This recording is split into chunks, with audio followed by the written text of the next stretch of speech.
In today's video, I'm going to show you how to use Gimp as a photo editor, step by step, even if you're just getting started. Gimp is a powerful free photo editing tool, and once you understand the basics, you can use it to crop images, improve lighting, fix small imperfections, sharpen details, and export polished photos for sharing online. If this tutorial helps you out, make sure to hit the like button and subscribe for more easy software guides just like this. Alright, let's jump right in. The first thing you want to do is open your image in Gimp. Go up to File, then click Open, and choose the photo you want to edit from your computer. Once the image is loaded, I always recommend duplicating the base layer before making any changes.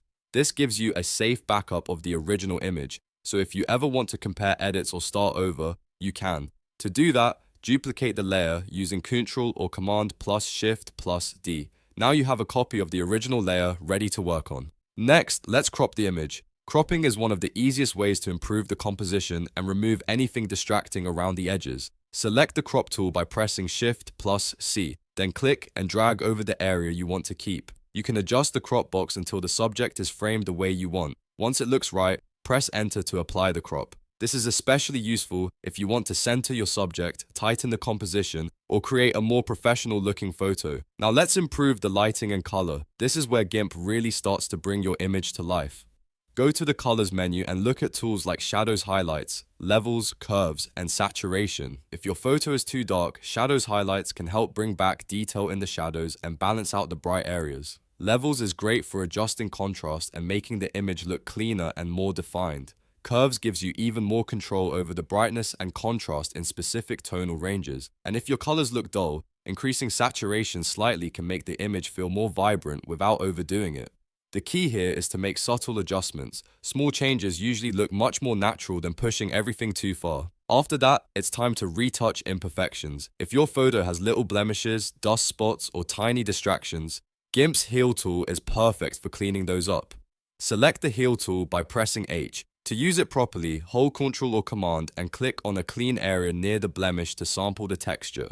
Then paint over the spot you want to remove. Gimp will blend the area so it matches the surrounding pixels more naturally. This is a great technique for portrait editing, product photos, or any image where small flaws need to be removed without making the edit obvious. Take your time with this step and use smaller brush strokes for the most realistic result. Now let's sharpen the details. Once your lighting, color, and cleanup are done, a subtle sharpening pass can make the image look a lot more polished.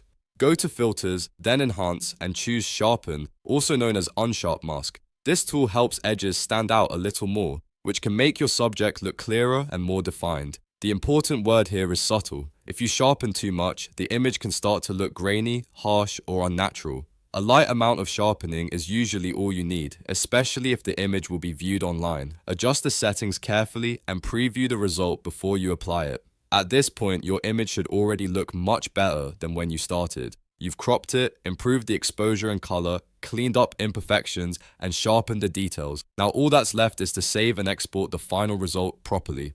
First, save the editable master file as an XCF file. This is Gimp's native project format, and it keeps your layers and edits intact so you can come back later and make changes. To do that, go to File, then Save As, and choose the XCF format. Then, when you're ready to create the final version, go to File and click Export As. This is how you turn your project into a shareable image like a JPG or PNG. If you're exporting a photo, JPG is usually a great choice. If you need transparency, PNG is the better option. When the export settings appear, set the quality to around 90% for a nice balance between file size and image quality. That usually gives you a sharp, professional looking result without making the file too large. And that's how to use Gimp as a photo editor from start to finish. Just remember the workflow. Import your image, duplicate the layer, crop for better composition, adjust exposure and color, retouch small flaws, sharpen carefully, and then save both the editable file and the exported final image. Once you practice this process a few times, it becomes really fast and easy. If this tutorial helped you, please give it a like, subscribe for more helpful software tutorials, and let me know in the comments what Gimp guide you want to see next. Thanks for watching, and I'll see you in the next video.